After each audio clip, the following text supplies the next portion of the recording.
he's here, which is brilliant. He'll train today with us and see how he gets through that. Is he going to start on Friday? I think that's probably a doubt.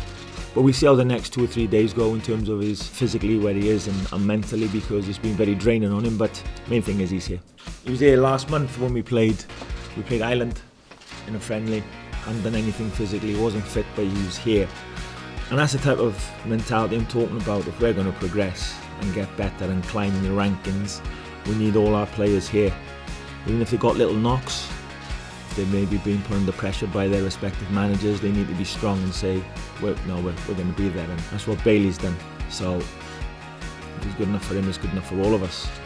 So I'm delighted with his attitude. I'm not surprised with him, because I know the type of lad he is. He's passionate about Wales. He called me to say that he was on his way to Real Madrid, obviously the unveiling to do, and then he's going to catch a flight back. It really speaks volumes for him, really, and his attitude.